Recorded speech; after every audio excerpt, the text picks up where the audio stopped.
DM साहब को ज्ञापन देने आए थे? जी, मैं डीएम साहब के पास अपनी फरियाद लेकर के आई हूँ कि रोज़ प्रतिदिन में मुझे मानसिक रूप से टार्चर किया जा रहा है। मेरे परिवार के खिलाफ में षड्यंत्र रचा जा रहा है, मेरे खिलाफ में षड्यंत्र रचा जा रहा है। और ये षड्यंत्र के सूत्रधार जो है वो आदरणीय हमारे पूर्व सांसद सुब्रत पाठक जी, जिन्होंने हमारे गेस्ट हाउस को लेकर के हमें ये कहा कि हम भू माफिया हैं। मैं आप सब लोगों को ये बात को अवगत करा देती हूँ कि हमारी जितनी भी ज़मीनें हैं 35-40 बीघे से ज़्यादा ज़मीन नहीं, और जिसमें हम मेरे खुद के नाम पे सिर्फ 3 बीघे ज़मीन है, और 3 बीघे ज़मीन वाली महिला कैसे भू माफिया हो सकती है। और 35-40 बीघे की ज़मीन में हम मेरे ससुर साहब, मेरी सासू माँ, मेरे हस्बैंड और मेरे देवर देवरानी 6 लोग आते हैं। इतनी सी ज़मीन में कैसे लोग भू माफिया हो जाते हैं। जो ये बड़ा उससे कह रहे हैं कि चपुन्ना के भू माफिया। और रही बात मेरे गेस्ट हाउस की, राधा रानी गेस्ट हाउस की, तो आज इन्हें ये पर लग रहा है कि वो हमने सरकारी भूमि में बनाया है, अवैध ज़मीन पे कब्जा किया है। तब क्यों नहीं लग रहा था जब 5 साल से उसी में दावतें खा रहे थे, भारतीय जनता पार्टी की मीटिंगें कर रहे थे, हमारा पैसा खर्च करवा रहे थे, रोज मीटिंगें हो रही थी, तब क्यों नहीं ये आपको लग रहा था? आप पूर्व सांसद के ऊपर एक आरोप लगा रहे हैं, बिल्कुल, आप भी बीजेपी के कार्यकर्ता? मैं बीजेपी की कार्यकर्ता हूँ और बीजेपी में ही काम करती हूँ शुरू से लेके लास्ट तक, जब तक मेरा जीवन मुझे अलाउ करेगा, जब तक ये कन्नौज के नेता मुझे सहर्ष भारतीय जनता पार्टी में रहने देंगे, तब तक मैं भारतीय जनता पार्टी की ही सदस्य हूँ। पार्टी में आपने इसकी उच्च पद पे लोगों से शिकायत की है?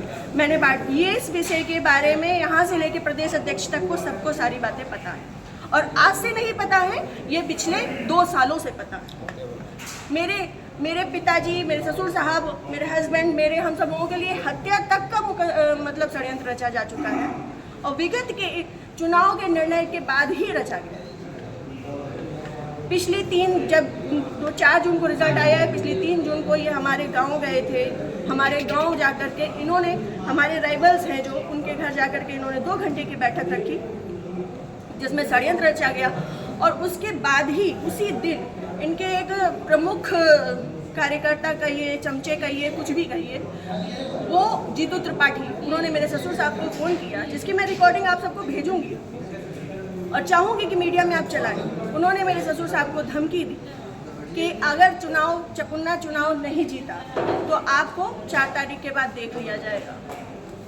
उसके बाद से ये सारा षड्यंत्र रचा गया। क्या चुनाव हरवाने में आपका भी श्रेय जाता है? मैं भारतीय जनता पार्टी, जिस तरीके से वो आरोप लगा रहे हैं, क्या वो कुछ भी कहे, वो तो ये भी कह रहे हैं कि भाई नेहा त्रिपाठी ने 20 लाख रुपए ले लिए थे सपा से, वो तो उनका मुंह है, कुछ भी कह सकते हैं। पर मैं भारतीय जनता पार्टी की कार्यकर्ता हूं, और सभी लोग सोशल मीडिया जानते हैं, चलाते हैं, सभी लोग मेरी आईडी में देख सकते हैं कि मैंने किस तरीके से काम किया है। मैं सुब्रत पाठक के लिए काम नहीं करती, मैं भारतीय जनता पार्टी के लिए काम करती हूँ। आपने प्रशासन और पुलिस से शिकायत की इस बारे में? जी, मैंने पिछली 25 तारीख को प्रशासन पुलिस से शिकायत की थी, जिसमें सीओजी की टीम गठित है, और अभी तक कोई भी पकड़ा नहीं गया। क्या मानती है पुलिस, प्रशासन और पुलिस दोनों लापरवाही कर रहे हैं? संभवतः हो सकता है, क्योंकि जिस हिसाब से अब दिन बीतते जा रहे हैं तो मेरा भी सब्र का पैमाना टूटता जा रहा है, और मुझे, मेरे परिवार को बहुत ज़्यादा खतरा है इन लोगों से जो हमारे दुश्मन हैं।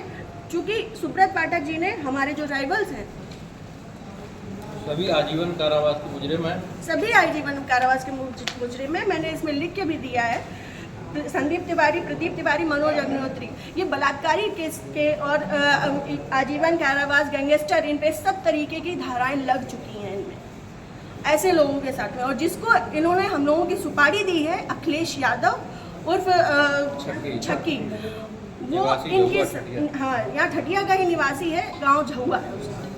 वो इन लोगों के साथ में, सुब्रत पाठक के साथ में भी जेल में रहा है, और इन लोगों के साथ में भी जेल में रहा है, और अभी फरार है। और इन लोगों की मोटरसाइकिल भी उनके पास है, अभी तक वो भी बरामद नहीं हुई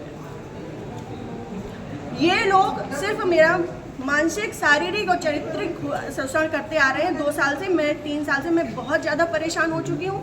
अब ये चीज़ें नहीं होंगी। आज आपने जिलाधिकारी से बातचीत की है, क्या उन्होंने आश्वासन दिया? उन्होंने मुझे पूर्ण आश्वासन दिया है कि इस पे निष्पक्ष जांच होगी, क्योंकि हमारे पास रिकॉर्ड्स भी हैं, हमारे पास सबूत भी हैं और बहुत सारी चीज़ों के सबूत हैं। समय आने पे मैं वो सब आपके सामने रखूँगी। जिले में जो भी भ्रष्टाचार हो रहा है, जो जिला पंचायत में भ्रष्टाचार हो रहा है, जो ब्लॉक प्रमुख में भ्रष्टाचार हो रहा है, ब्लॉक में भ्रष्टाचार हो रहा है, वो सारी चीज़ें मैं आप सब लोगों के सामने रखूँगी। अगर आपकी सुनवाई आज नहीं होती तो आगे क्या कदम उठाएंगे आप? मैं आप लोगों का सहारा लूँगी और आप लोगों का सहयोग, मुझे पूर्ण विश्वास है कि मेरे साथ हमेशा रहेगा और मैं इस पे अपनी अंतिम सांस तक अब फ्रंट के पैमाने में आकर के लड़ूँगी। Thank you.